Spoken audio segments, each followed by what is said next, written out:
Bom dia, pessoal. Prazer enorme estar com todos aqui mais uma vez. Hoje comigo aqui o Fernando. Bem-vindo, Fernando. Bom dia. Bom dia, Tonimar. Bom dia, pessoal. Sejam todos bem-vindos aí. Obrigado. E hoje, dando sequência à nossa programação sobre cibersegurança, dando continuidade aí ao nosso último bate-papo, né, sobre as notícias envolvendo a parte de segurança. Hoje damos início à nossa Masterclass, né, a primeira de 2 sessões, falando sobre cibersegurança e alguns tópicos bem importantes. Então, antes de mais nada, todos estão conseguindo me ouvir, é importante, e ver a apresentação também. Se puderem comentar no chat para a gente ter a certeza. O Fernando, eu sei que está conseguindo ouvir e ver, porque a gente já testou antes. Beleza, já tem confirmação aqui.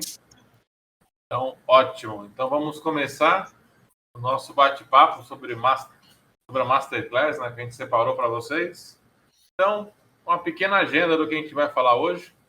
Então, um pouco sobre as diferenças entre uma abordagem proativa e reativa à segurança cibernética.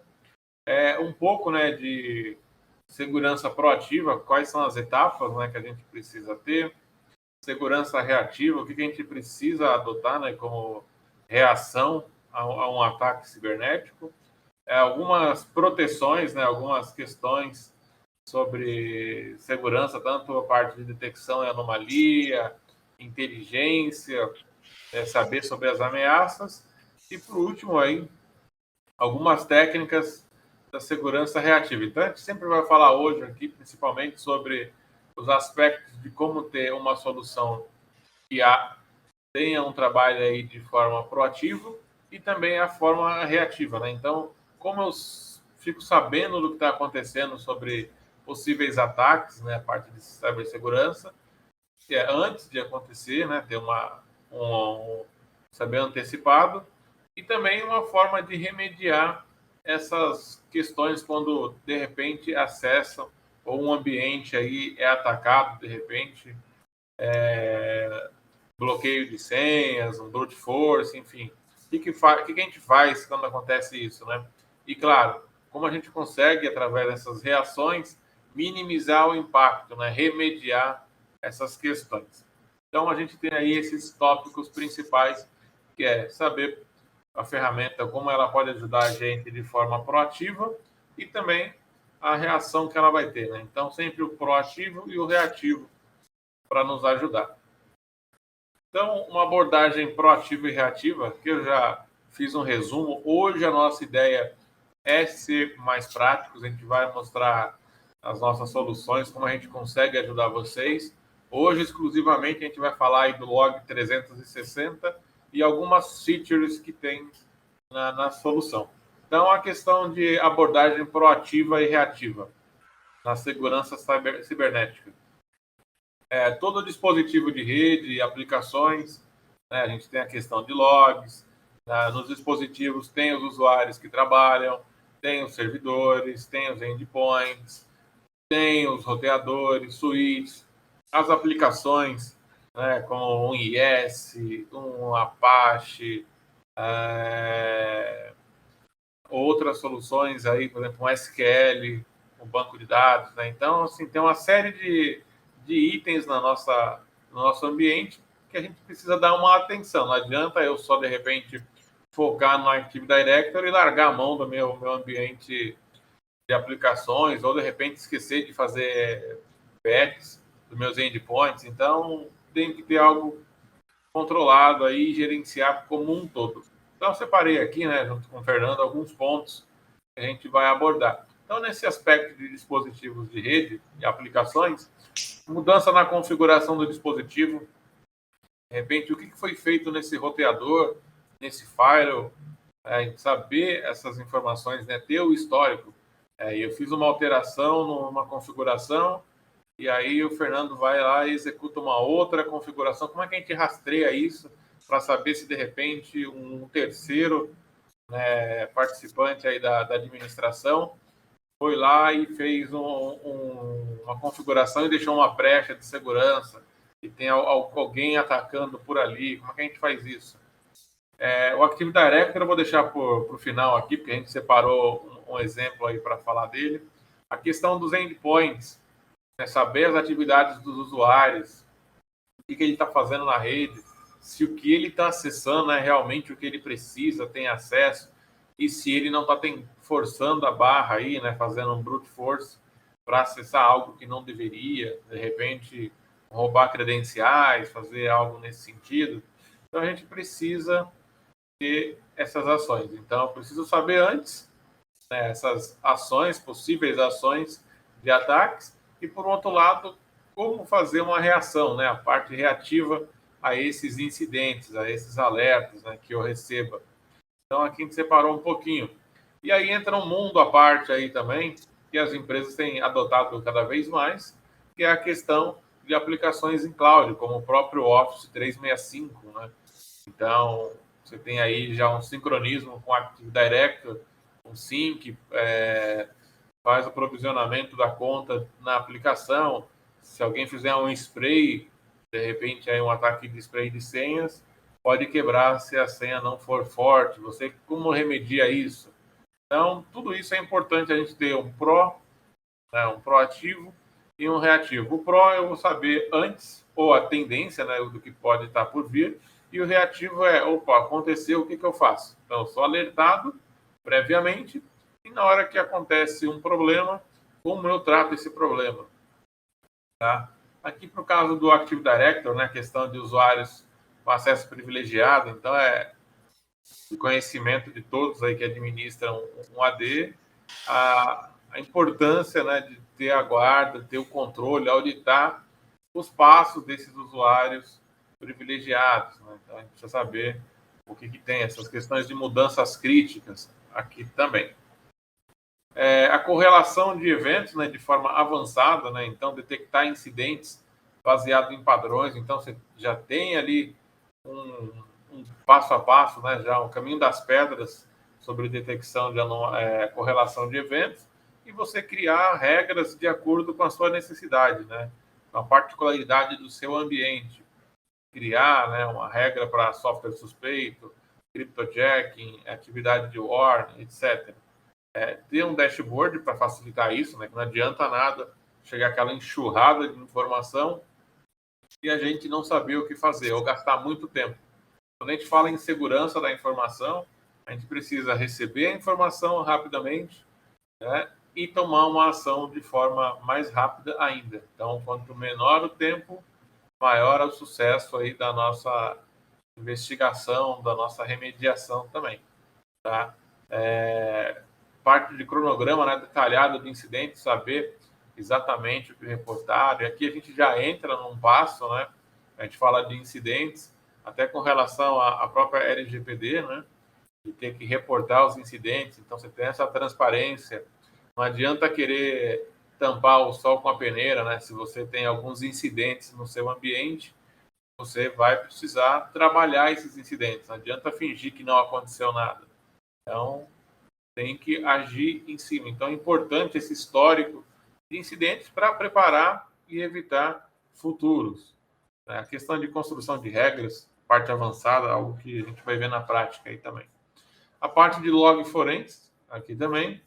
Então, um mecanismo que é poderosíssimo para auxiliar a gente nessas buscas e tudo mais. Então, facilita a forma de pesquisa também, de forma simplificada, né, ou avançada dos logs, de navegar entre os logs, né, então você consegue ter informação. E aqui um ponto importante, já fazendo um parênteses, a gente sabe que os recursos em si que são auditados, monitorados, né, através do log 360, esses recursos possuem, né, por característica, por exemplo, se a gente falar de um servidor, a gente não pode deixar o log do servidor encher, porque senão vai parar o servidor e a aplicação que tiver nele rodando. Então, a gente sabe dessa limitação física, né, que o recurso possui. Então, nada mais do que contar com o log 360 para ele fazer a leitura disso e criar para a gente um histórico, né, das informações. Eu consegui navegar historicamente no que tem acontecido, no comportamento do meu ambiente, né? Saber, de repente, em qual período tive mais tentativas de brute force, erros de acesso, né, de logon, por exemplo, aplicações. Então, começar a trabalhar com esse aspecto do machine learning para aprender sobre o ambiente e aí com a inteligência artificial já te dá algumas análises de tendências. A detecção de anomalias também, um ponto importante, para a gente saber o que tem ali, né? Aí, como eu já comentei anteriormente, a parte do machine learning, onde a gente vai aprender o ambiente e ele vai falar sobre o nosso cenário, o que a gente tem, o que está indicando que vai acontecer, comportamentos, né? Tudo isso a gente vai ver nessas duas sessões que a gente separou para vocês aqui também. E aí, aqui, um exemplo prático que a gente vai seguir aqui, né? Que é com relação à invasão do AD. Por que a gente força esse aspecto? Porque é um dos mais comuns de ocorrerem, né? Às vezes a gente tem a preocupação de um ataque externo, quando na verdade grande parte deles são feitos internamente. Então a gente separou aqui com base em conversas que a gente tem com o mercado, saber, né, dentro das comunidades, e é o mais comum, né? Você ter ali alguém dentro da empresa que pode ser de forma involuntária, de repente, até por conta, né, de estar trabalhando remoto, instalou a bendita barrinha que eu sempre comento de mineração de Bitcoin, e aí sofreu um ataque, e aí via VPN levou para dentro da empresa esse problema também. Então, é muito comum isso acontecer. Por quê? Em muitos casos, as empresas não possuem uma regra bem definida de senha, então permite, né, uma senha fraca, aplicações aí com usuários também de privilégios administrativos com uma senha que deveria ser mais complexa, uma série de fatores. Então, aqui a gente vai mostrar o quanto é simples invadir um AD. Eu cortei aqui uma parte onde a gente mostra o porém, porque a gente dá já aqui um Google e a gente já descobre como é que faz o resto. Então, só para a gente ser mais direto aqui nessa parte. Então, a gente mostra essa parte para vocês. Então, alguns dos pontos, né, que a gente já comentou, roubo de credenciais, né, onde a gente sabe as credenciais do usuário, ter um escalonamento de privilégio, então esse atacante, né, vamos dizer assim, esse hacker, quando ele entra, né, a empresa sofre esse ataque, o usuário que está fazendo o ataque, ele consegue fazer o escalonamento dos privilégios, e aí tem algumas formas, né, bem possíveis aí, ou um password spray, ou um brute force. Então, se eu tenho ali como ter o acesso à lista de usuários, eu posso pegar e fazer um spray da senha para descobrir quais senhas estão dando match, ter essas informações, isso de forma simples. E o brute force, né, que é o mais comum aí de todos, fico ali pegando o usuário e testando as senhas até ver o que passa, né? O ransomware também é um outro exemplo disso, né, onde ele aproveita aí das fragilidades do ambiente, o abuso de permissões. Então, uma série de exemplos que a gente tem e precisa tomar cuidado. E hoje ainda, né, a gente estava discutindo isso ontem com o Fernando, a gente tem um ponto importantíssimo que são as famosas jornadas para a nuvem, né? Então, o pessoal quer sair do on-premises, quer ir para a cloud, só que acha que o problema vai ser resolvido. Porque, tiro daqui, passo para a cloud. Se for uma cloud pública, principalmente, a gente tem vários cuidados que precisam ser pensados, administrados, gerenciados também. Aqui um dos exemplos, né? Então, falha na segurança do AD. Então, log de segurança não habilitados. Por incrível que pareça, muitas empresas não habilitam os logs de segurança para fazer uma análise completa, até por questão disso que eu comentei, questão de espaço. Então, acabam deixando aí o prevenido, né? E você não consegue ter até mesmo a questão física, né, de acompanhar o volume dos logs. Então, acaba não habilitando para isso. A questão dos próprios logs, né, que precisam ser protegidos, os recursos para a gente ter essas informações, saber se ocorreu um brute force, uma tentativa de brute force ou alguma outra ação em si. E, claro, o ponto crucial é a interpretação desses logs. Não adianta eu receber ali no modo Matrix, né, aqueles logs, ter que ficar olhando, perdendo muito tempo, e eu já ter um ataque acontecendo. Então, aí entra a questão, de novo, do proativo e do reativo. No proativo, eu preciso que me apresentem essas informações, falando, olha, está acontecendo isso aqui no seu ambiente. E, por um outro lado, que é o nosso assunto aqui, como a gente consegue remediar isso, né? A parte reativa das ações, né? Então, eu recebi aqui um alerta, falei, olha, tenho configurado aqui, se tiver 10 tentativas de brute force aqui no meu alerta, ele vai tomar uma ação específica. Então, notifiquei, sei o que está acontecendo, e já vinculado a esse alerta, eu crio algumas ações de remediação. Tá? Isso de forma manual, quando você for pensar em fazer isso, você já está sofrendo um novo ataque, né? Não está nem no primeiro.